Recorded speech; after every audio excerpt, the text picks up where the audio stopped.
Fala, Freela! Vai começar a meia hora mais valiosa do seu dia, o podcast para pensadores criativos do carreirasolo.org. E hoje temos convidado. Fala daí, Gustavo Esteves. Se apresenta pra galera. Fala, Mauro, prazer. Já tô feliz aqui, arrepiado só de ouvir isso ao vivo aqui no momento da gravação. Já ouço o Fala Freela há algum tempo e poder ouvir essa meia hora mais valiosa do seu dia aqui ao vivo, já tô me sentindo, já zerei a vida. Tô tranquilo aqui já.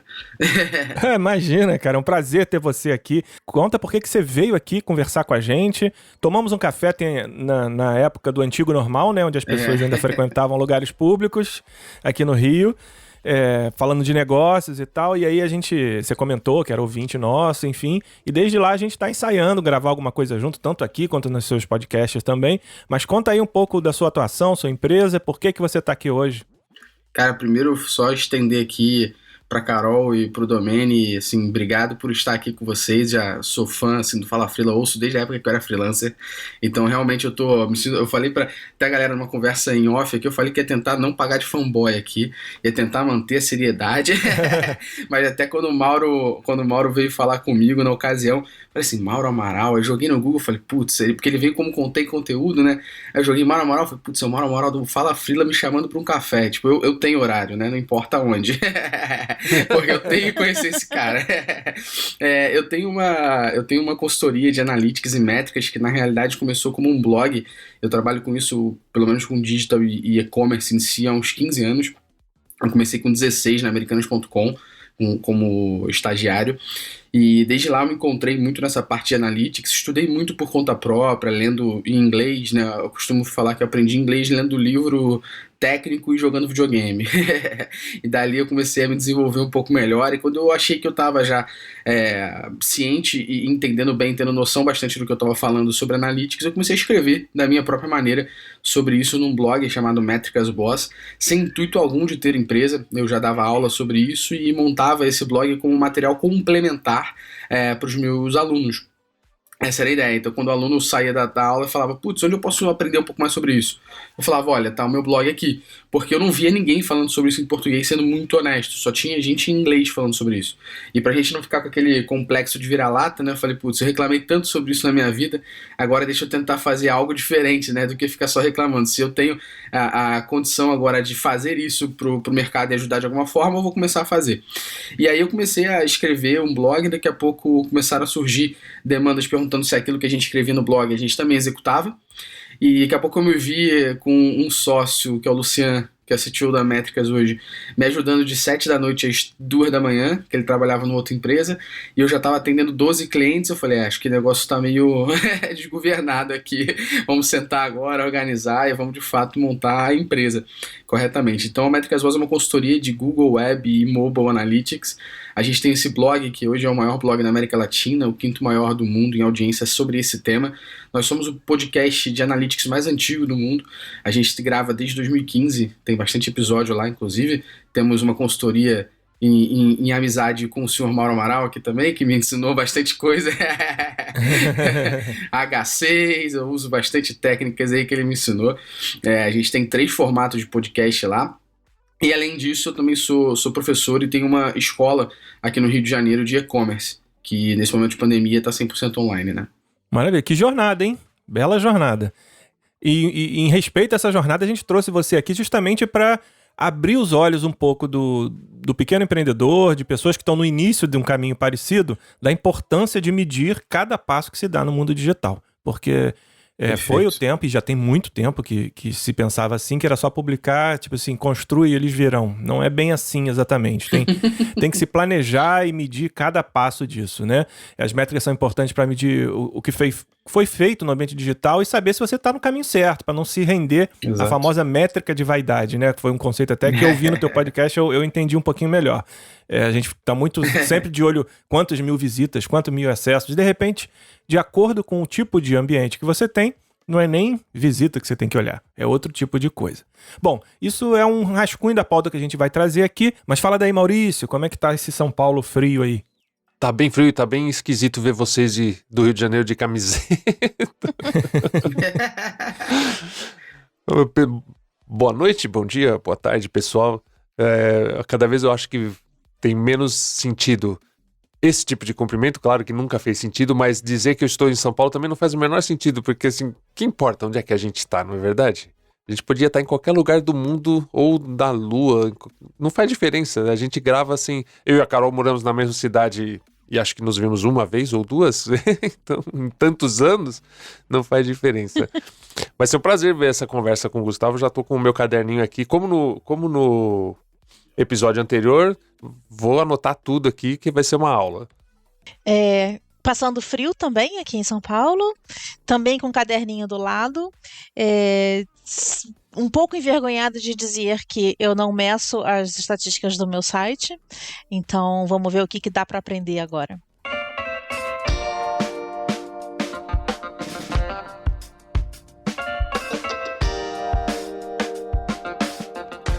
Por falar em aprender, sabia que dá para aprender também a ouvir Fala Frila?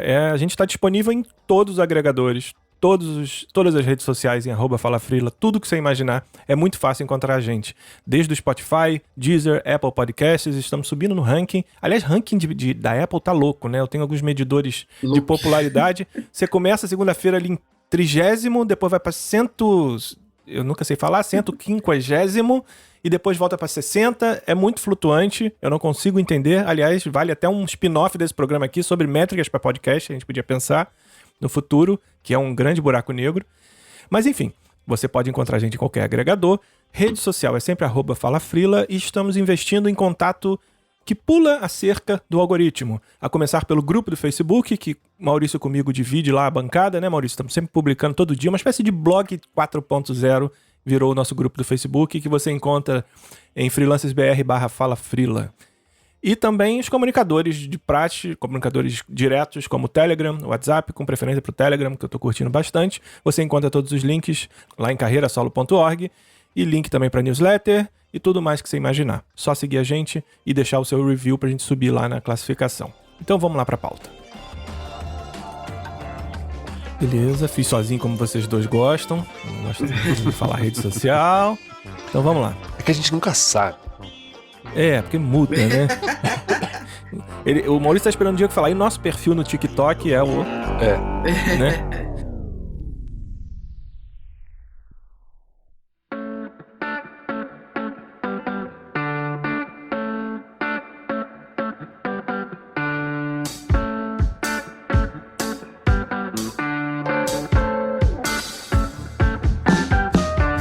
Bom, medir, né? Métricas são muito importantes em tudo que envolve planejamento de estratégia digital. A gente tem um programa aqui que eu gostei muito de fazer, que foi o de estratégia de conteúdo, que foi ao ar algumas semanas atrás, em que a gente pegou a jornada de todo o desenho de uma postura digital. E esse programa meio funciona como, eu não diria nem depois, né? Porque ele tem que ser paralela, a concepção da sua estratégia de métricas tem que ser paralela à estratégia de conteúdo, mas entenda que eles fazem parte de um mesmo universo. Não adianta publicar sem medir, nem medir sem publicar.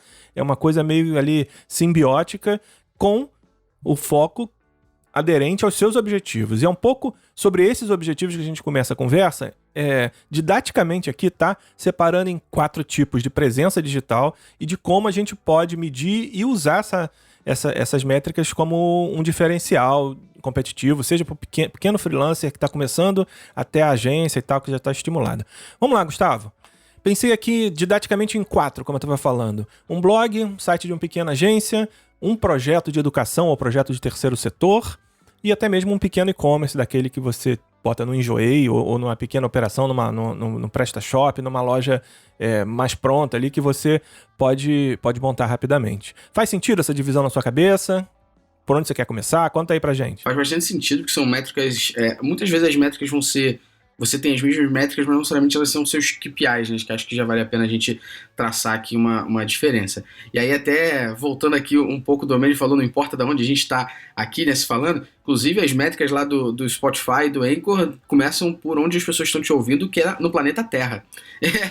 E separa por Marte, Saturno, Lua. Então acho que eles também acreditam nisso, Domênio. Já são as métricas aí de podcast. Mas o que você falou, Mauri, e a separação tá perfeita, assim, porque realmente, se eu tenho um blog, não necessariamente eu vou estar preocupado com vender alguma coisa, né? Porque isso pode não ser o meu objetivo. Então eu gosto de começar falando a diferença entre objetivo, métrica, KPI e estratégia, que eu acho bastante importante para as pessoas entenderem. Tem uma frente que eu falo bastante no mercado, que as pessoas costumam falar que tem seus KPIs, né? E muitas vezes você não pode ter vários KPIs se você não tem vários objetivos. Pausa. O que é um KPI? Então, eu vou explicar exatamente isso. Desculpa, a ansiedade não segura. Então, as pessoas, às vezes, elas falam KPIs, assim, muitas vezes, sem saber o que é. Então, vamos definir exatamente esses 4 pontos aqui, né? Então, objetivo é aquilo que eu quero conquistar. Então, eu posso falar que o meu objetivo aqui, por exemplo, com o meu blog, é ter várias pessoas acessando o meu blog. Legal, esse é o meu objetivo. Então, eu posso, para ser medido, eu tenho que traçar pelo menos um número, né? Então, eu posso falar que o meu objetivo dentro do meu blog, por exemplo, é ter 5.000 acessos. Legal. Depois eu tenho as métricas. Métricas são todos os números que ajudam a gente a medir várias coisas no nosso blog. O acesso, por exemplo, que são as visitas, é uma delas. Se o seu objetivo são 5.000 acessos, qual vai ser o seu indicador de performance-chave, que é o KPI?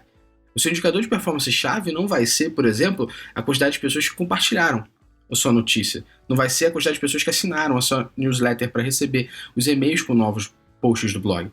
A sua métrica que passa a ser o seu indicador de performance-chave, que é o seu KPI, que você todo dia vai olhar e entender se você está chegando no seu objetivo, são os acessos.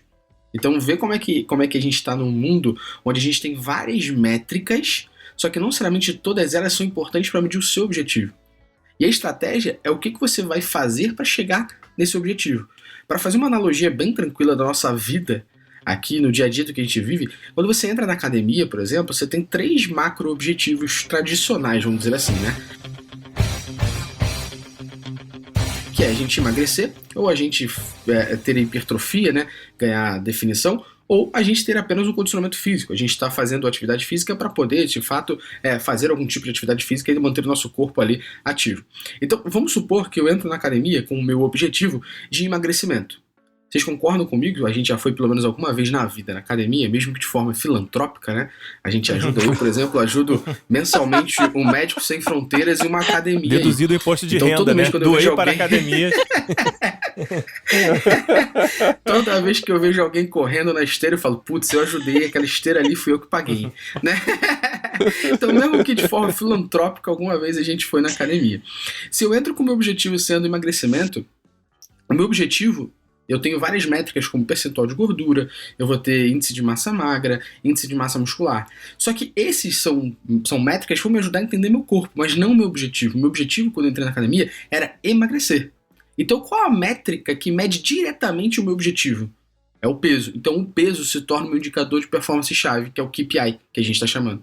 Então, todo dia, ou toda semana, ou todo mês, quando eu executar aquela nossa famosa série, né? Se você executa de verdade, você vai analisar mensalmente, semanalmente ou diariamente o seu peso, que é ele que vai indicar se o teu objetivo, que é emagrecer, está chegando no ponto que você determinou. E a tua estratégia, no final das contas, não deixa de ser a série que você montou, que o seu personal trainer montou, que o professor de educação física montou. Então isso aqui é a explicaçãozinha sobre objetivo, métrica, KPI, que é um indicador de performance, e estratégia. A gente já faz isso na nossa vida todo dia. Só que às vezes nos negócios a gente esquece, né? Eu mesmo brinco aqui, a Carol e o Domênio falaram, putz, a gente não mede e tal. Mas é normal, porque a gente faz as coisas muitas vezes, principalmente quando a gente está escrevendo, né? Quem gosta, a gente faz porque a gente gosta, né? Eu não quero, necessariamente eu tenho um objetivo de, nossa, eu quero que esse artigo popularize no LinkedIn e eu vire um top voice. Você escreveu no LinkedIn porque você gostou. Você gosta de escrever, você quer compartilhar a sua informação. Porém, acho que tudo na nossa vida, se a gente botasse uma meta do que a gente quer, isso daria pra gente um pouco mais de desafio, pra gente correr mais atrás ainda daquilo que a gente quer conquistar. Por isso que eu acho importante que a gente defina sempre um objetivo para tudo que a gente faz na vida.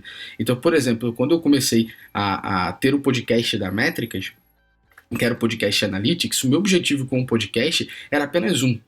Era ter mais gente ouvindo podcast. E o meu segundo objetivo com isso era ser o primeiro podcast Analytics do mundo, porque eu não via isso em lugar nenhum. E aí eu lancei o podcast e eu não media nada. Ainda mais que na época, para subir podcast no Spotify, vamos voltar aqui, né, para falar sobre isso, você tinha que pedir autorização, o Spotify validava se era válido ou não você ter o podcast ativo na plataforma. Tinha vários poréns, né? Sim, era uma jornada do herói. Você tinha que provar seu valor. A gente subia, por exemplo, no início no SoundCloud e embedava isso no nosso site, né? Nossa, que coisa antiga! Não, porque a gente fazia isso até 2 semanas atrás. Até 2 semanas atrás, exatamente. Não, mas já estava no Spotify. Tinha os 2 embeds. Então a gente, quando teve o blog, o meu intuito eram 2. Era ter mais gente ouvindo e 2, ser o primeiro. E aí a minha concepção sempre foi o seguinte: quando as pessoas pesquisarem por podcast de analytics, eu quero que elas me encontrem. Porque eu vou ser o primeiro. Se eu não estou enganado, até hoje no Brasil e na América Latina eu não vi nenhum. E no mundo eu sei que existem outros, mas a gente está desde 2015. Então a gente, se não é o mais antigo, é um dos mais antigos do mundo. Isso para mim era o meu objetivo. Então meu objetivo era ser o podcast mais antigo do mundo e eu consegui validar através de ferramentas de podcasters aí, que vocês conhecem bem, para saber se de fato esse meu objetivo estava sendo alcançado ou não. Então, para tudo na nossa vida, a gente pode estabelecer métrica. Eu, antes de ser empreendedor aqui do meu lado, toda empresa que eu trabalhava, eu entrava estabelecendo 3 objetivos que eu, Gustavo, pessoalmente queria ter naquela empresa. E esses 3 objetivos eu traçava minhas próprias estratégias para chegar lá.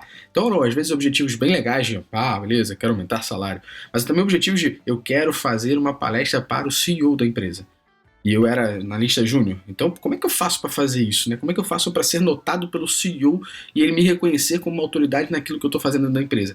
Isso tudo são métricas e você vai traçar estratégias para chegar lá e você tem que ter uma forma de medir. E existe uma frase máxima que eu não vou saber agora de fato quem é o autor, mas tudo que não pode ser medido não pode ser gerido. Então, se você não mede, você não consegue saber onde você está acertando, onde você está errando e para onde você está indo. Nossa, né? já podia encerrar pronto, aqui o podcast. É isso. Esse foi o Fala Frila 130.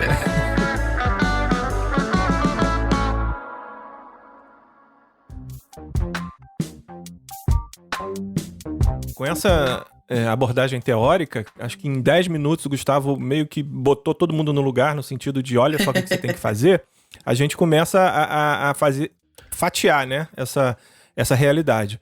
Então, assim, de forma muito rápida, pitch de elevador para cada uma das estruturas. Um blog hoje, normalmente o pessoal está muito ligado em visita, mas de repente nem é, né? Se for um blog de infoproduto, por exemplo, como é que você abordaria para essa galera? Você tem uma questão de blog, fazendo um elevator pitch, tentando falar bem rápido aqui, mas uma questão de blog é que as pessoas medem errado e fazem um samba assim muito louco, né? As pessoas medem uma métrica chamada page view. O que é o page view? É a visualização de página. A visualização de página, toda vez que alguém dá um F5, ou toda vez que sua página recarrega, é uma nova visualização de página. Aí olha onde chega, né? Eu costumo falar que é a avalanche da falta de conhecimento, às vezes. Então a pessoa mede o page view e chama o page view de artigo mais acessado. E aí na home do blog dele, ele bota como artigos mais lidos esses que supostamente ele chama de mais acessados, que na realidade são os que mais deram F5. Então ele chama de mais lidos os que são mais recarregados, né? Esse é um problema comum para não só blog, mas para toda a linha editorial aqui que eu tô falando, jornal, revista, tudo isso mede dessa forma muito errada, tá? Então o page view, cada vez que a sua página recarrega é um page view. Você não deveria estar medindo isso, é uma métrica que eu costumo falar inútil e é uma das métricas de vaidade, por exemplo, né? Ela não serve para nada. Se você quer medir o seu acesso, existe uma métrica, por exemplo, no Google Analytics, que é chamada de sessão, que é cada vez que alguém de fato visita o seu site.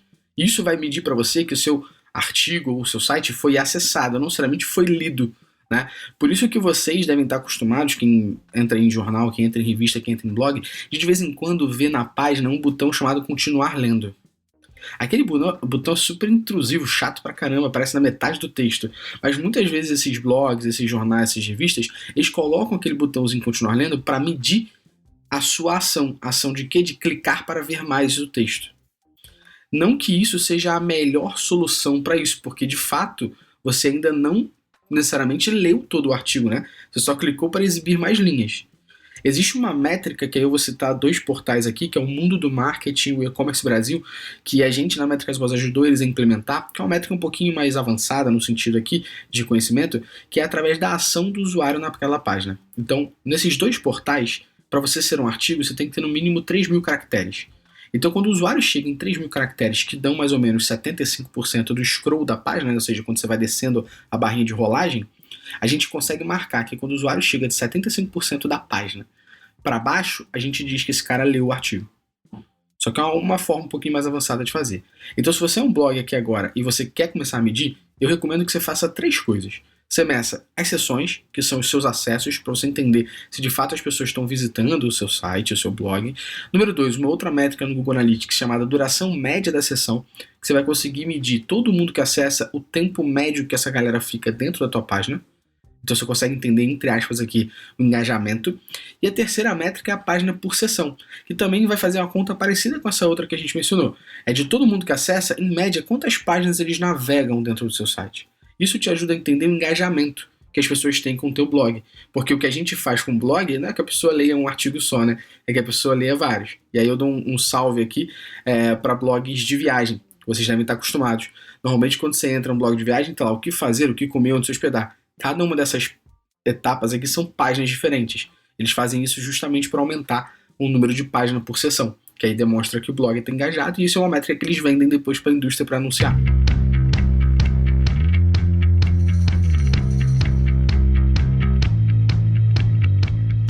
Fiquei pensando então na realidade do pequeno, antes da gente passar para as próximas estruturas, as próximas missões que a gente desenhou aqui. Dá com ferramenta gratuita para ele ter uma noção de todos esses atributos que você falou, sem precisar investir, às vezes nem dá para investir numa solução mais profissa? Tudo isso que eu estou falando é disponível no Google Analytics, que é a ferramenta mais utilizada no mundo, que tem sua versão gratuita para até 10 milhões de dados computados a cada 30 dias. Então o pequeno consegue usar isso com uma vasta largura de tempo aí. Inclusive, se, por exemplo, você utiliza o WordPress aí como ferramenta para blog, site, existe um plugin do próprio Google no WordPress chamado Sitekit by Google, que você clica para instalar e você consegue realizar a instalação dessa ferramenta do Google Analytics de forma muito simples. É só 3 cliques, ele já começa a instalar o Google Analytics dentro do teu blog, por exemplo, no WordPress, e você já consegue começar a mensurar os resultados. Então você já consegue entrar, por exemplo, para você medir se isso está funcionando, você consegue instalar o plugin, por exemplo, no WordPress Sitekit by Google, você instala o seu Google Analytics ali, que o instalar o Google Analytics é informar um número, que é como se fosse o nosso RG. Cada conta de Analytics vai ter uma, né? Então você vai formar um númerozinho ali, você deu ativar, o plugin faz tudo para você, ativa. E aí o Google Analytics tem um relatório, que eu costumo falar que é o relatório que muitas pessoas acessam por curiosidade, mas para você que acabou de instalar o teu Google Analytics ali, é um relatório que você deve clicar na hora para saber se está tudo funcionando. O que você faz? Instalou lá o Sitekit by Google, instalou o Google Analytics ali dentro, abre o seu site, acessa o seu site, e aí abre o Google Analytics num relatório chamado tempo real. Tem que estar aparecendo pelo menos uma pessoa ali naquele tempo real, que é você que está acessando o seu site. Se isso está aparecendo, significa que o seu Google Analytics já está funcionando. E aí automaticamente você já começa a conseguir mensurar informações como quais são suas páginas mais acessadas, você começa a mensurar informações como a gente já falou aqui, a duração média, a página por sessão. Você começa a mensurar as informações, por exemplo, se o teu site tiver como usuário pesquisar dentro do site, você consegue saber o que as pessoas estão pesquisando dentro do seu site. Tudo isso é possível. Então é uma forma muito simples de fazer, com uma ferramenta super gratuita. E se você utiliza o WordPress ou qualquer uma dessas ferramentas criadoras de site aí, a instalação é muito simples, são 2 cliques e o Google Analytics já está funcionando no seu site, você já começa a analisar suas informações hoje mesmo. Gustavo, dá um plano B aí pra gente, porque tem pessoas, tipo assim, sabe, como eu, que se deram muito bem com o Sitekit do Google. Uhum. Eu mantenho alguns sites em WordPress e todos eles dão pau com o Sitekit, ou seja, provavelmente é uma questão do servidor e não do Sitekit, né, por uma questão aí até estatística. Uhum. Mas assim, isso é um problema para mim. Ou do tema, viu? Não, são temas diferentes.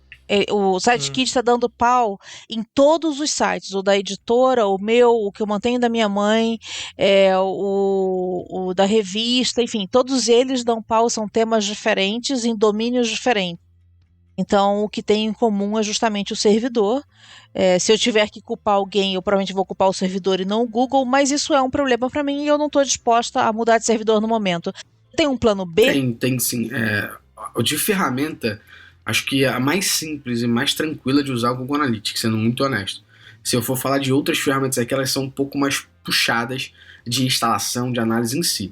Se você estiver falando, por exemplo, de ferramentas prontas, sem ser o WordPress da vida, eles só dão a única ferramenta de mensuração que eles dão para você instalar de pronto é o Google Analytics. E aí eles não tem nem plugin que funciona melhor. No WordPress, quando se fala de plugin, tem esse plugin, o Sitekit by Google, que muitas vezes funciona, tá não funcionando com você, só que no próprio WordPress tem vários outros plugins que instalam o Google Analytics. O que eu te recomendo, eu não tenho aqui de cabeça um plugin melhor, ideal para você, mas o que eu te recomendo, pelo menos o que eu sempre aprendi quando utilizo o WordPress nos meus sites também verifica se tem muita gente usando e se as pessoas não falam mal daquele plugin. Se tem muita gente usando e ninguém fala mal, tá mais tranquilo e seguro você usar aquele plugin ali. Se tem pouca gente usando, não utilize ainda, porque você não quer ser o primeiro a utilizar aquele plugin. Quem sabe ele ser um plugin que pode prejudicar o seu site, né? Mas tem um próprio, se você entrar na parte de plugins do WordPress e digitar Google Analytics, se eu não me engano, existem mais de 100 plugins ali. O Sitekit do Google, por exemplo, é o terceiro mais usado, nem é o principal. Os dois primeiros que vão aparecer para você, inclusive, são melhores que o Sitekit by Google, porque o Sitekit by Google não é um plugin para Google Analytics, é um plugin para tudo que é do Google. Então, não necessariamente ele vai funcionar bem para tudo que é do Google, né? Esses outros são plugins só de Analytics. Então, talvez ele funcione melhor do que o Sitekit.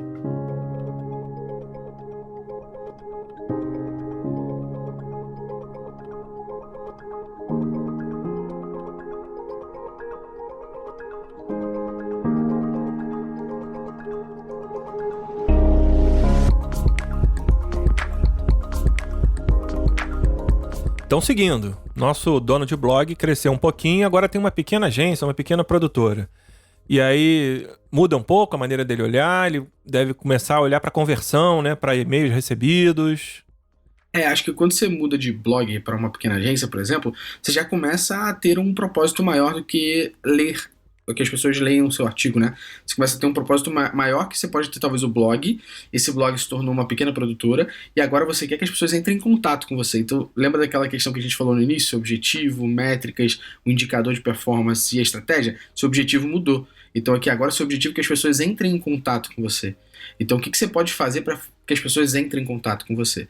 Então dentro das ferramentas de Analytics você tem uma área chamada objetivos, né? Que você consegue mensurar os objetivos que você quer. E nas ferramentas gratuitas como o Google Analytics você consegue medir até 20 objetivos. Então eu poderia, por exemplo, se eu sou uma pequena produtora, ter 3 objetivos ali bem na minha cara. Objetivo número 1 seria a pessoa entrar em contato para pedir um orçamento, por exemplo. Objetivo número 2 poderia ser a pessoa baixar o meu portfólio. Então eu já tenho 2 objetivos aqui. E o objetivo número 3 poderia ser continuar lendo os meus artigos, né? E aí a parte mais mágica sobre isso é que tudo isso que você está fazendo dentro do Google Analytics te ajuda a entender melhor quem está acessando o seu site, né?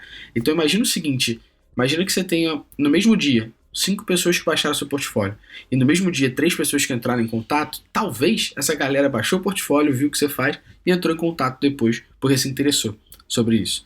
E aí dentro de ferramentas de Analytics você consegue construir um negócio chamado funil, que é justamente esse passo a passo. Eu conseguiria criar na ferramenta o seguinte: olha, eu quero medir todo mundo que baixou meu portfólio. E depois de baixar o portfólio eu quero saber se eles entraram em contato. Então você consegue condicionar e entender se de fato o download do portfólio foi o que fez a pessoa entrar em contato com você. Então isso é mágico, porque se você sabe que as pessoas baixam o portfólio, se interessam e entram em contato, você tem que fazer aí igual quando tem conteúdo, que bota uma porrada de podcast que eles promovem lá para que as pessoas possam ouvir e ver a qualidade. Para que né? triplique. Então o Mauro pode o Mauro pode medir, por exemplo, que as pessoas deram play, ouviram um dos podcasts que ele produz, entendeu a qualidade e depois entrou em contato para poder fazer e contratar a consultoria para o seu próprio podcast, por exemplo. Então essa é uma primeira questão aqui, que você já começa a medir um pouco mais a conversão. Você quer que as pessoas pelo menos entrem em contato, baixem o seu portfólio, baixem o seu e-book. E uma outra questão é, se você dentro do seu blog tem vídeo e dentro da sua produtora você tem vídeo, você consegue também, se esses vídeos estão hospedados no YouTube, você consegue usar esses vídeos dentro do seu site e medir se as pessoas dão play no vídeo, por exemplo. Aí olha só que legal, a pessoa pode ter dado play no vídeo, depois de ter dado play no vídeo, baixado o portfólio e depois de baixar o portfólio entrou em contato. Aí você consegue medir que de fato as suas ações de conteúdo fazem super sentido, porque no final te ajudam com o seu objetivo maior, que é a sua conversão. Então, unindo aquilo que a gente falou no início, meu objetivo é que as pessoas entrem em contato. O meu KPI, minha métrica que vai ser um indicador de performance, é a pessoa entrar em contato. E a minha estratégia é produzir um vídeo explicando sobre isso, para depois produzir algum portfólio informando o que eu faço e a pessoa depois gerar o objetivo que eu quero, que são tantos contatos pelo meu site. Excelente. Eu acho que tem dois grandes ensinamentos aqui nesse segundo ponto. Primeiro, que a gente tem que respeitar e estudar sem parar a jornada de quem entra no nosso site, né? E pra caramba, né? Entender que às vezes ela é diferente daquela que a gente planejou. E segundo, saber que cada passo, cada hora que você emprega... A gente acabou de gravar um programa sobre backup, foi ao ar antes desse aqui, que a gente lembra assim, backup não tem muito a ver com guardar dados apenas, tem a ver com salvar o dinheiro e o tempo que você levou para criar alguma coisa, diminuindo a curva de aprendizado e de aplicação daquele ensinamento que você teve, de repente fazendo você ganhar dinheiro mais rápido porque você guardou um projeto que é base de outro. Eu acho que aqui é mesmo um ensinamento semelhante, porque você respeitando essa jornada, você entende que não é só ficar publicando 500 vídeos, de repente você precisa publicar esse vídeo que vai explicar um determinado passo dessa jornada, mais focado na conversão de um novo cliente. Perfeito.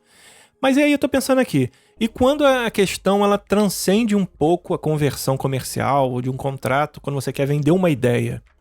Vamos supor que a gente está nessa época aí de novo normal, de pandemia, eu quero fazer um projeto que auxilie professores que ficaram sem dar aula em escolas particulares, seja uma ONG, de recolocação profissional e tal. Como é que a gente mede o sucesso desse tipo? Depende do tipo de conteúdo ou da missão, aí pegando um pouco aquele seu papo inicial que a gente vai construir para essa ONG, para esse projeto de terceiro setor. Eu sempre tenho essa dúvida, porque fica tudo muito mais conceitual, né, em alguns projetos. Como é que a gente faz a medição de coisas mais conceituais, assim, de ideias que a gente quer espalhar? Eu acho que a gente pode unir um pouco do que a gente já falou até aqui quando se fala de ONG. A gente trabalha com duas ONGs de pro bono mesmo, que é a Teto, que é a construção de casas em favelas e tudo mais, e com Médicos Sem Fronteiras. Mas as duas têm um objetivo final, apesar de serem ONGs e tudo mais, que é a doação, né? As pessoas doarem para ajudar que isso aconteça. Então, se você tem uma ONG que doa, eu costumo, no meu caso aqui, sempre falar o seguinte: se você transita valores monetários online, você é um e-commerce. Só depende de qual tipo você é. Então, se, por exemplo, eu conseguisse lá na produtora do domínio, eu pagar já, o domínio tivesse um formuláriozinho que eu falo quantos minutos é o que eu quero fazer, o que tipo de música eu quero, que tipo de som eu quero, para que tipo de programa é, e o domínio falasse, custa tantos reais, e na hora eu clicasse em comprar e já botasse os dados no meu cartão e gerasse o pedido, o domínio é um e-commerce, só que um e-commerce de outro tipo de nicho, né? Então, qualquer um que transita online é um e-commerce, depende do nicho que você é. Então, ONG não deixa de ser um e-commerce se ela tem a doação. E aí, se ela tem essa parte da doação online, ela é um e-commerce de doações. E aí, ela vai brigar muito por esse objetivo de converter. Agora, se ela é uma ONG que talvez esteja nascendo agora e ainda não briga por doações, acho que tem duas métricas bem interessantes para ela medir se de fato as pessoas estão curtindo aquilo ali, né? E aí, eu diria duas métricas importantes aqui. Uma são as visitas, as sessões, de novo, igual do blog, né? As pessoas estão acessando a sua página o tempo todo, então elas estão curtindo, né? Cada vez mais, tem mais gente acessando, tem mais gente procurando a tua ONG, ela está começando a ganhar notoriedade no mercado, né? Porque, querendo ou não, você não está anunciando, ou você está fazendo parcerias, está saindo em portais e tudo mais, as pessoas estão procurando mais o seu produto, a sua ONG, no caso aqui. E eu diria uma outra ferramenta, que é uma ferramenta do Google, chamada Google Trends, que ela analisa a tendência de busca dentro do Google. É uma ferramenta gratuita. Se você já entrar no Google aí, Google Trends, você bota a palavra-chave que você quer e ela diz para você o volume de pesquisa por mês e consegue ver a flutuação dessa pesquisa. Eu costumo brincar sempre assim. Se você botar duas palavras-chave lá para comparar, como sorvete e casaco, você vai ver que no verão sorvete aumenta a tendência e casaco cai. E no inverno o casaco aumenta a tendência e sorvete cai. Você consegue fazer a mesma coisa com o seu produto, com a sua ONG, com o seu site, com a sua empresa, com o seu nome. Você joga no Google Trends a palavra-chave que você quer e você começa a entender se as pessoas começaram a pesquisar mais pela ONG do Mauro, começaram a pesquisar mais pela ONG do Domênio, passaram a pesquisar mais pela ONG da Carol. Então você começa a ver a tendência das pessoas pesquisarem mais por esse termo. Isso demonstra para você que você está ganhando notoriedade, que as pessoas estão conhecendo mais o teu projeto e que está entregando mais valor para aquilo que você quer. E aí eu ainda definiria mais uma outra métrica aqui no sentido de site, que seria de fato o tempo que a pessoa está investindo em conhecer o teu projeto. Então, se você tem na tua página um texto explicando o teu projeto, você tem um vídeo explicando o teu projeto, cria para você mesmo uma lógica do seguinte. Eu costumo brincar que é você mesmo fazer isso. Cronometra num relógio o tempo que você demora lendo o teu texto, e o tempo que você demora vendo o seu vídeo, você tem o tempo lá já. Mas lê o seu texto normal e vê o tempo que você demora, mais ou menos. Se naquela página a pessoa demorou ou ficou naquela página ao mesmo tempo que você leva para ler, você pode já entender que a pessoa leu o seu projeto, ela entendeu o seu projeto e fez sentido o que você explicou ali. E ao mesmo tempo, se a pessoa assistiu o seu vídeo inteiro, e se você estiver usando o vídeo do YouTube, o próprio YouTube te dá essas métricas, que é o tempo estimado que a pessoa viu o teu vídeo. E aí você consegue dentro do próprio YouTube ver se a pessoa assistiu até o final. Puxa, se as pessoas estão lendo durante aquele tempo que você determinou mais ou menos, que é o tempo que você estima que as pessoas vão ler o seu projeto, e as pessoas estão assistindo o seu vídeo até o final, a sua mensagem está sendo passada.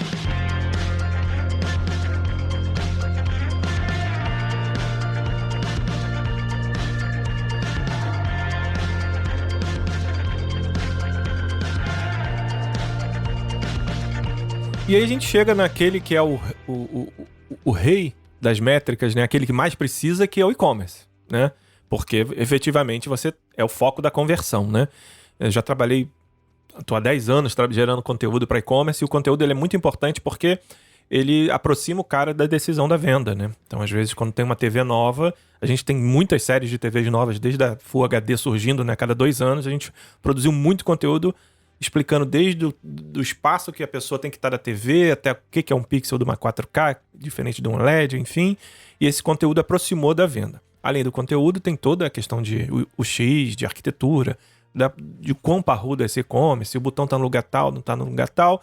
E tudo isso pode ser medido em função do sucesso e das suas conversões, certo? O e-commerce ele é uma realidade quase particular, né, nesse sentido. E o que você falou é bem legal, Mauro, até para tangibilizar para a galera. Quando você fala de e-commerce, não necessariamente você tem vendedor, né? Muitas vezes tem e-commerce que não tem nem chat. E quando você vai na loja física, você sempre vai ter um vendedor que você vai ter a dúvida sobre a televisão e ele vai conseguir te ajudar. Então, você tem dúvida sobre a TV 4K, você talvez chegue no vendedor e fale, putz, o que a 4K faz mesmo? E ele vai te explicar os pixels e tudo mais. Aquela grande TV que fala que não tem pixel branco, você talvez não faça a menor ideia do que é o pixel branco. Se eu vou trocar uma ideia com o vendedor, talvez ele faça analogias e te explique o que é de fato o pixel branco, por que é tão legal você comprar essa TV que não tem esse pixel, né? Agora, quando você fala do online, você não tem isso. Então, a produção de conteúdo é muito importante para um e-commerce para tirar e sanar as dúvidas que nós consumidores temos quando a gente acessa esses e-commerce, né? Porque é muito mais difícil a gente entrar numa loja física querendo conhecer produtos.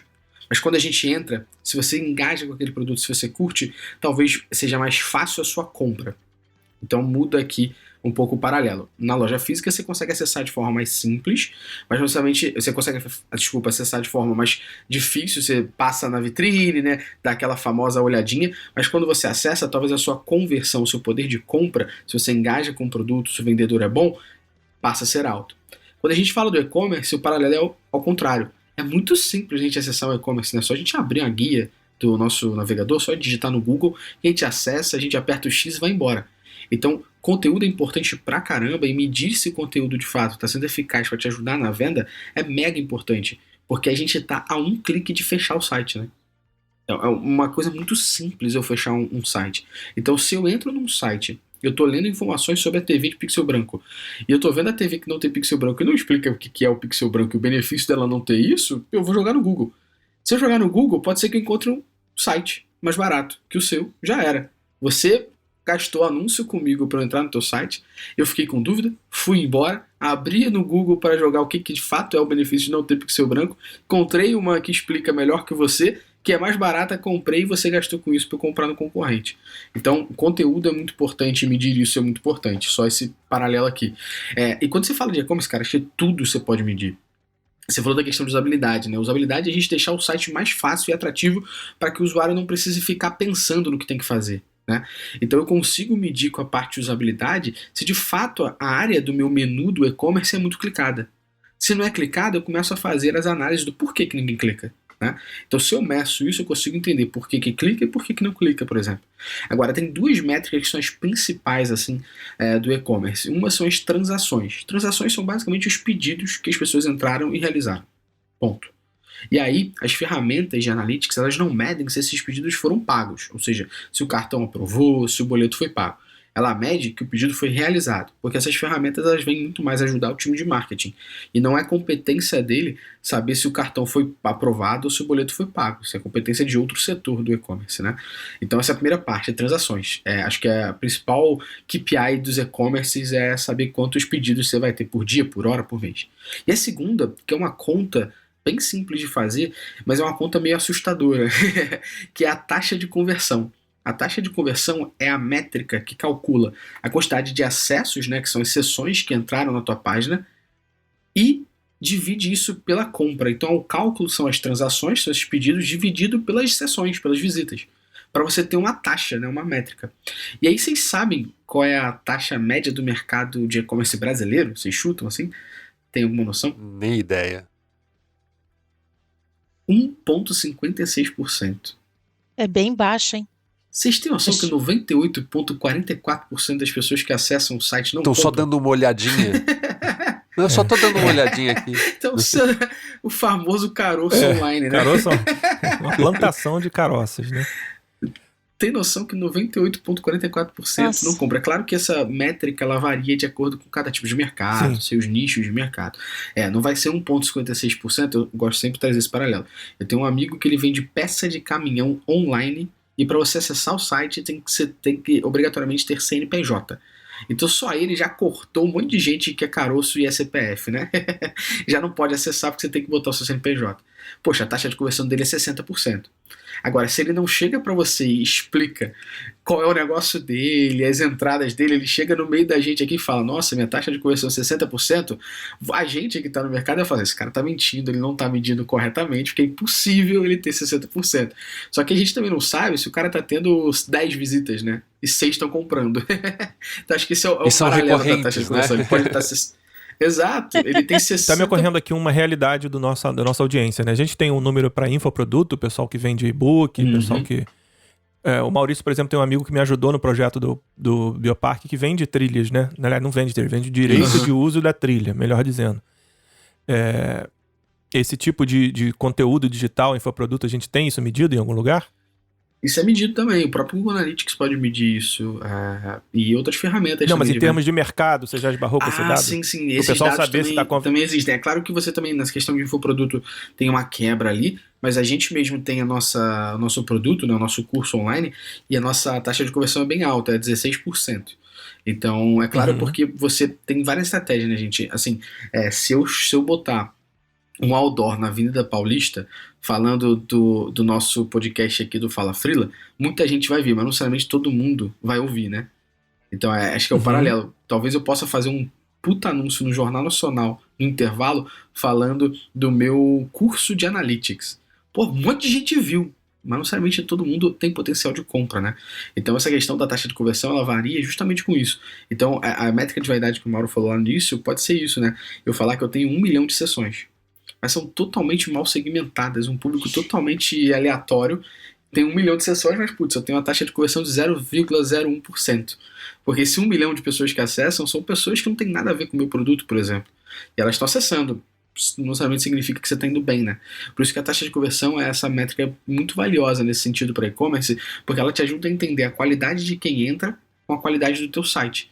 Então, se você tem uma qualidade de quem entra boa e a qualidade do seu site entrega a informação que ele procura e não deixa esse usuário com dúvidas, e, claro, preço bom, frete, papapá, você consegue ter uma conversão maior. Então, por exemplo, o Reino Unido tem uma taxa de conversão, a Inglaterra em si tem uma taxa de conversão de 16%. Aí as pessoas sempre falam assim, nossa, Brasil 1,56%, Reino Unido 16%. O Reino Unido é do tamanho do Baixo Augusta, né? Ele é bem pequeno pra gente poder comparar com o Brasil, que é quase um continente, né? E tem toda a cultura do catálogo, né? Que as pessoas já compravam à distância antes da internet, né? Então, tem toda uma questão cultural. Entre outros pontos, né? Isso de atrair o público que não é seu, eu tenho uma coisa curiosa. O site da Next é simplesmente o meu portfólio, é mais um Onde é que eu enxergo o teu trabalho? Ah, tá aqui. Ele não tem pretensão de converter nenhuma venda, porque o meu negócio não funciona assim. É muito por indicação, por confiança. É raríssimo. Nossa, muito raro alguém chegar do nada. É sempre por uma indicação, né? Mas, há uns anos atrás, eu inventei de abrir uma outra frente de trabalho, que é de restauração de áudio. Porque eu tenho as ferramentas para fazer isso e tem muita gente que tem problema. Foi fazer uma filmagem e tal, e a captação do som ficou ruim e precisa salvar aquele áudio, porque não dá para refilmar e tudo mais, né? E aí eu falei assim, quer saber, eu vou colocar um dinheirinho no Google para promover esse site, porque esse sim vai trazer clientes aleatórios, assim, clientes que não me conhecem, né? Nossa, mas só veio caroço, nem caroço era só, eu tava pensando em atingir um público profissional que fez uma filmagem profissional e precisa trabalhar aquele áudio, e tem lá seus 500, R$1.000 para gastar tratando aquele áudio, né, restaurando aquele áudio, e só vinha gente que gravou o casamento com celular e o som tava uma porcaria, gente que tá com treta com o síndico do condomínio e gravou a reunião com o celular na bolsa e o cara ameaçou ele de morte. Vinha essas coisas. Eu falei, quer saber? Tira isso. Domênio, isso é muito bom. Cara. Isso.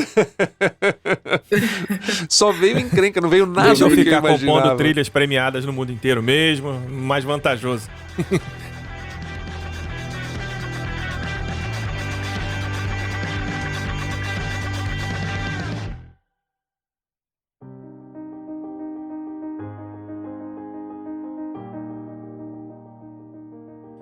Bom, fizemos aqui a jornada de possíveis negócios, aliás, de negócios existentes, mas de possíveis segmentos. E aí eu fico pensando assim, muita gente deve ter entrado em contato pela primeira vez, mas outros também já têm alguma experiência e podem estar querendo ouvir assim, o que tem de novidade nesse mundo aí de analytics, o que tem de tendência. Eu sei que os algoritmos mudam a cada 6 meses, você tem que ler lá aquilo, tal. Eu nem leio tudo, mas eu imagino que você leia tudo que mudou, tal, a vírgula do ponto e da vírgula e tal. Mas enfim, o que a gente tem de tendência aí mais generalista para que um grande público entenda desse mundo de métricas e de buscas? Eu lembro que a gente estava indo para uma era do contexto, né? A gente estava largando um pouco a questão da briga das palavras-chave, cada vez mais como o Google está ficando cada vez mais inteligente no sentido de machine learning mesmo, né? Aprendendo cada vez mais, ele estava muito já craque de analisar contexto, saber se você tinha autoridade naquele segmento e tal. É essa a grande tendência? Tem alguma novidade? Queria abrir esse bloco aí com esse papo rápido aí sobre o que vem por aí. Acho que tem 3 pontos, assim, quando você fala de Google e a parte do que ele entrega pra gente como usuário quando a gente pesquisa, cada vez mais ele tenta ser inteligente. E aí acho que você pode perceber a inteligência do algoritmo do Google quando ele lança o nome do algoritmo, né? Então eu vou dar um exemplo. Uma vez ele lançou o nome do novo algoritmo dele, era Beija-Flor, Hummingbird. Beija-Flor é um dos bichos mais inteligentes da face da Terra, né? Então ele lançou isso para já demonstrar para você, consumidor, que na verdade pra gente, usuário, a gente nem se preocupa tanto disso, mas você que está desenvolvendo alguma coisa e querendo brigar por alguma coisa dentro do Google, você entender que agora o negócio vai ser um pouco mais difícil, né? Porque o robô dele está mais inteligente. Então é isso, o Google vai tentar sempre... acho que tem 2 frentes ali do Google na minha concepção, tá? Aí é minha opinião mesmo, tá? Ele tenta dificultar sempre a vida dos sites serem bem posicionados no Google para o usuário que está pesquisando, para que seja mais fácil que você invista no Google Ads. Para mim essa é uma grande realidade. Então o Google não ganha dinheiro te entregando pra gente aqui, quando eu entro no Google e falo assim, como produzir um podcast? O Google não ganha dinheiro com o Mauro Amaral escrevendo um artigo falando sobre isso sem anunciar no Google. O Google ganha dinheiro se o Mauro Amaral publicar um anúncio dentro do Google para aquela palavra e quando o usuário clicar, o Google ganhar pelo clique que o usuário deu. Então, a grande verdade, assim, na minha concepção, é que ele vai dificultando a vida das empresas serem posicionadas ali com uma entrega, entre aspas, velada de que é melhor para o usuário final que está pesquisando, né? Então, para mim, essa é uma realidade para mim. Ao mesmo tempo, ele cada vez mais vai melhorando a pesquisa dele. Então, eu não sei se quem está ouvindo já percebeu, e vocês também, de vez em quando, antigamente, quando você fazia uma pesquisa no Google, por exemplo, o que é métricas? O que são métricas? Você ia ter um monte de site listado para você ia clicar e lá dentro do site você ia descobrir o artigo. Hoje, quando você faz determinadas perguntas para o Google pega um trecho do artigo dentro daquele site e já bota para você como pergunta. como resposta, desculpa. Então, se você fizer determinadas perguntas para o Google já bota uma resposta ali, o que a gente chama de posição zero, isso, né? Ou seja, o Google conseguiu entender que aquele blog ele é tão relevante e a resposta que ele dá para sua pergunta é tão relevante e tão simples e você vai entender de primeira que ele já bota a resposta direto no Google. Isso é muito legal porque para você como site te dá uma mega autoridade, né? Putz, olha que legal, o Google tá me usando para responder o usuário. Mas ao mesmo tempo prejudicou o que a gente falou lá atrás, que são as sessões, as visitas, né? Porque a pessoa nem precisou acessar o seu site para responder isso. Então é o seu ônus e bônus da inteligência do Google nesse sentido. Mas você tem uma questão agora voltando para a parte de métricas, é que acho que todos nós aqui, que quem nunca mexeu, quem tá ouvindo agora pela primeira vez e tá começando a entender, a gente não entra nas coisas para ver número, né, cara? Acho que talvez nós 4 aqui que estamos conversando esse podcast sejamos comunicadores e muito do que a gente fez para estudar comunicação afim foi porque a gente odeia matemática, né? Acho que tem uma grande máxima aí, né? Tem uma grande máxima. Então a gente não entra e olha as ferramentas para enxergar número. A gente quer resposta. Acho que a grande verdade é essa. A gente abre para saber a resposta. Se a ferramenta trouxesse pra gente, por exemplo, né, eu falasse o seguinte: quais foram as minhas visitas ontem, Siri? E a Siri olhasse o Google Analytics e falasse pra você: nossa, foram 10 mil visitas ontem. E você falasse pra ela: e quantos entraram em contato? Ah, foram 20. Por que as outras todas não entraram em contato, Siri? E a Siri te respondesse, minha profissão não existiria mais, né? Acho que a gente não precisaria ter pessoas pensando nisso. Então as pessoas elas olham ferramentas querendo respostas e não números. E algumas empresas e o próprio Google têm tentado evoluir para esse sentido, que é o que é chamado, entre aspas, tecnicamente, de Narrative Science. Então, a ciência da narrativa. Então, o que é o Machine Learning do Google e de outras ferramentas estão fazendo? Eles estão analisando os seus números do site, confrontando esses números contra o ano passado, a semana anterior, o dia anterior, o mês anterior, e trazendo para você as respostas, que é o que a gente quer. Então, ele consegue trazer, quem usa o Google Analytics, pode pesquisar, no próprio Google Analytics tem uma área chamada Insights.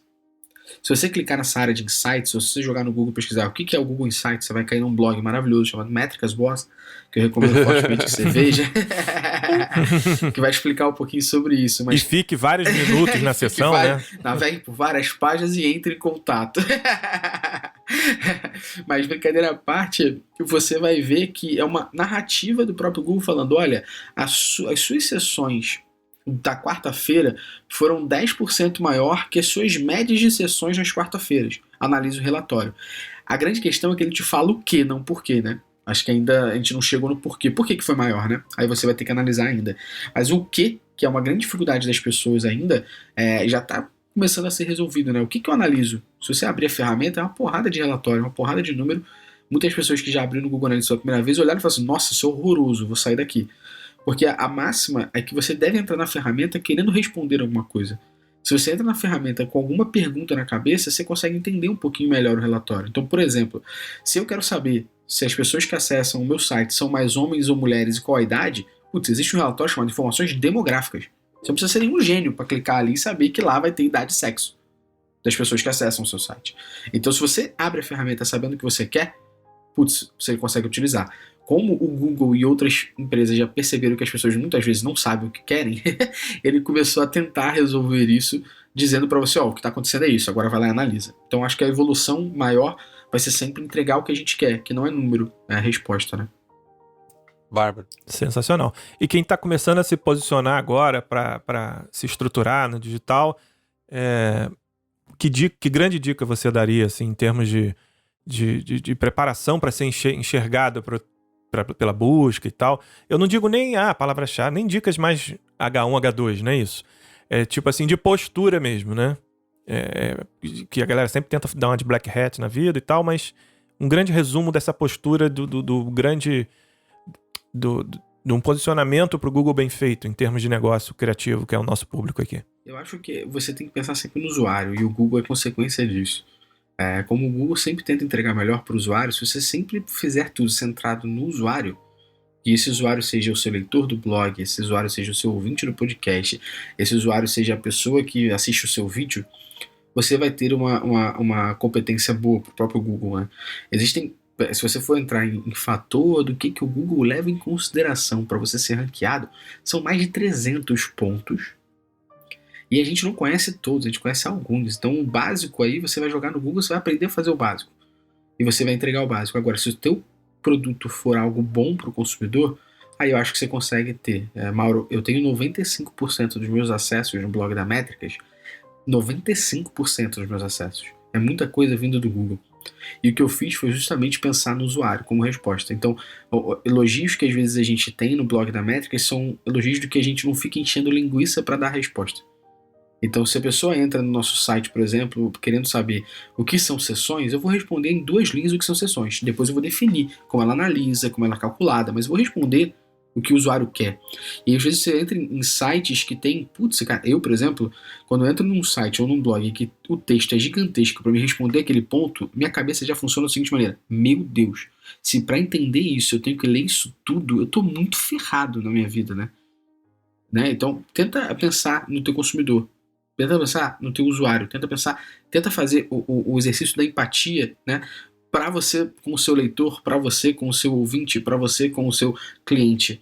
Entenda o que ele sente falta, que você sentiu falta quando leu o teu artigo. O que ele sente falta, que você sentiu falta quando você ouviu o podcast. Eu vou dar uma dica aqui do próprio Fala Frila.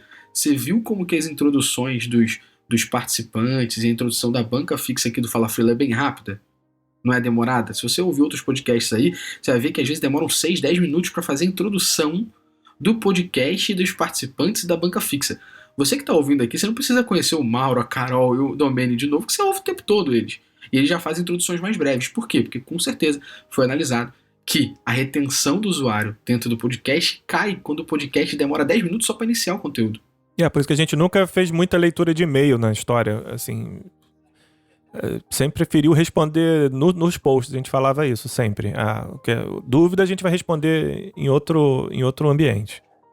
Inclusive trilha de abertura de podcast também tem que ser super curtinha, nada de ficar tocando 40 segundos de música. Eu quero ouvir o podcast, não quero ouvir a música. O Domênio criou uma regra aqui que a gente sempre duplou muito na ideia da trama sonora, né? Como é que ia produzir. São 3 segundos no máximo, que eu tenho direito aqui de até entrar em fade pra gente começar a falar. Então já tem que pesquisar trilhas que já dão aquela porrada, porque pra retenção não cair. E tem um negócio importante. Aliás, tô achando 2 coisas. Aliás, tô achando uma coisa que vira 2 programas. Aí você tem que voltar aqui, primeiro pra falar de métrica de podcast, e a gente tava pensando aqui, legal. Foi até a ideia da Carol, da gente pensar um programa que seja um glossário de métricas. A gente podia até fazer um programa duplo, tocasse lá no Métricas e aqui. Assim, glossário de métricas. O que é bounce? Nossa. Talvez o pessoal do Métricas já seja mais advanced, né? Mas aqui o pessoal é muito iniciante. Assim, a famosa bounce rate, sessions e tal. Enfim, vamos pensar nessa pauta. Eu topo.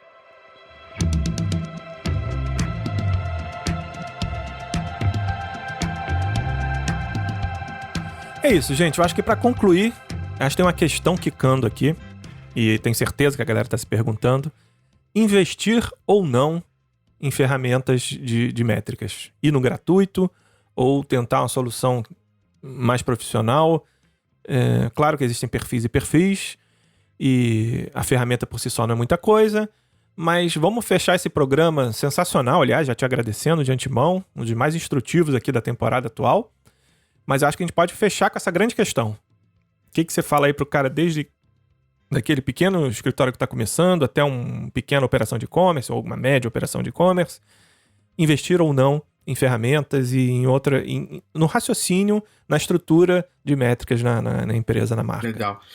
Eu costumo dizer que a gente estava falando em off aqui antes do podcast, que essa separação é em duas frentes, né? Uma ferramenta, outra pessoas, né? Tem um cara, que aí se você quiser ouvir até um pouco mais sobre analista, é um cara chamado Avinash Kaushik. Ele é um indiano, que é evangelista de marketing digital e analytics do Google. Ele é um dos grandes responsáveis por esse termo de métricas, analytics, está tão em alta pelo Google também em ajudar as empresas nesse sentido. E ele fala que existe uma regra dele, né? A gente tem o Pareto 80-20, ele lançou uma regra 90-10. Ele diz que 90% do seu investimento deveria ser gasto com pessoas e 10% com ferramentas. E eu sigo essa linha de raciocínio aqui. Eu costumo brincar, já falei isso várias vezes, nada contra o piloto em questão. É só você pegar, né? Você tinha uma Ferrari na mão do Rubinho e ele nunca foi campeão. Né? E aí se você pegar aí a Williams na época aí do próprio Alonso, se não me engano, estava na Williams, o cara chegou a ser campeão com a Williams, né? Então acho que é você unir duas coisas aqui, você unir ferramenta e pessoas. E aí se você hoje não tem condição de olhar para a ferramenta com carinho, não faz sentido você gastar dinheiro com ela. Você vai gastar dinheiro à toa.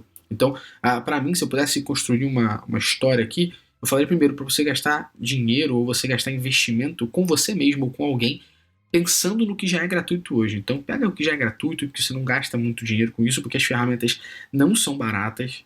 Ferramentas começam em R$25 mil por mês. Então não é nem um pouco acessível assim. Começa primeiro investindo. Cara, investimento pode ser tempo, sabe? Passa durante a semana investir um tempinho para você estudar sobre aquilo, para você ouvir alguma coisa sobre aquilo, para você analisar sobre aquilo. Esse próprio cara chamado Avinash Kaushik, ele tem um livro que ele fala sobre Web Analytics 1 hora por dia. Se dedique 1 hora por dia só a analisar o seu site, que aos poucos você vai evoluindo também nas execuções que você vai fazer depois de analisar essas métricas, e aí com isso você vai sentindo gosto, você vai tomando um pouco mais de corpo, você vai tendo mais conhecimento, e aí sim você vai vendo que você vai precisar talvez investir ainda mais conhecimento, e talvez chegue um momento que você precisa investir de fato nas ferramentas. Mas o próprio Google Analytics, que é a ferramenta mais usada no mundo aí, ele tem um volume de até 10 milhões de dados transitados a cada 30 dias. Tipo, é muita coisa.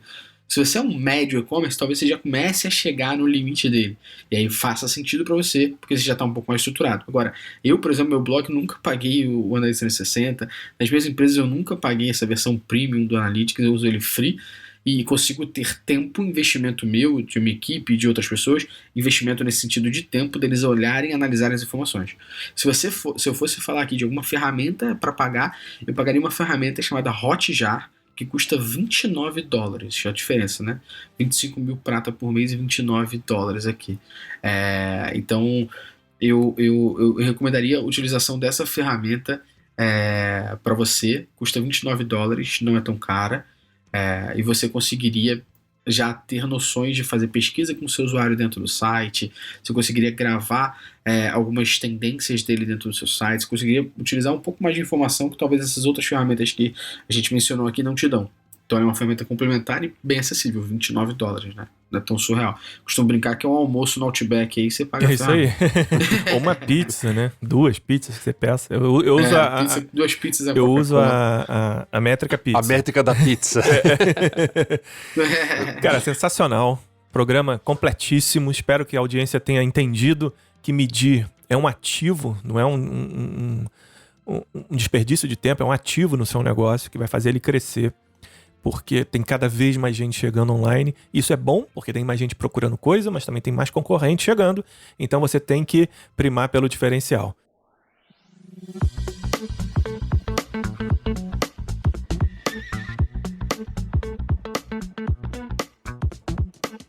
Esse foi o Fala Frila 132, onde eu tive o prazer de conversar com Gustavo Esteves, que abriu os olhos da audiência sobre a importância do Analytics. Gustavo, o espaço é teu. Deixa as tuas URLs aí, as arrobas, como é que a gente te contrata assim que acabar de ouvir esse programa.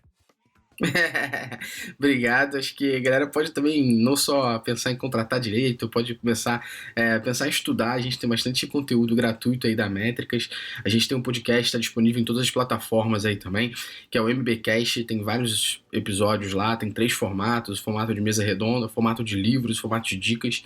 Então acho que só ali se ouvir desde o primeiro pra cá, a gente ainda não tem 132, né? Mas já tem alguns episódios lá, vale a galera ouvir um pouquinho. Então, a gente também tá no Instagram com @métricasboss e também com @ecommercerj, métricasboss da parte de Analytics e ecommercerj da escola de e-commerce. E a gente também tem o podcast da escola de e-commerce, que é o Bate-Papo sobre e-commerce, que também já tem alguns episódios lá disponíveis, que você também pode encontrar aqui no Spotify, no Google ou na Apple Podcasts, onde você estiver ouvindo este podcast aqui. Maravilha. E eu sou o Mauro Amaral, head da contentconteúdo.com, que planeja, produz, edita e mede com muito cuidado cada episódio aqui do Fala Frila. Se você quiser também levar um pouco dessa estética do podcast para sua marca, procura a gente lá em contentconteúdo.com/podcasts. De São Paulo, Carol Vinha. Você me encontra no carolina.vigna.com.br, que precisa tomar vergonha na cara e medir as suas visitas melhor. E de São Paulo também, Maurício Domeni. O meu trabalho de trilha sonora se encontra em studionext.com.br. E eu nem vou comentar sobre as analytics do meu site, porque... Que devem ser absolutamente estrondosas. É isso aí, espero que vocês tenham gostado. Até a semana que vem. Grande abraço.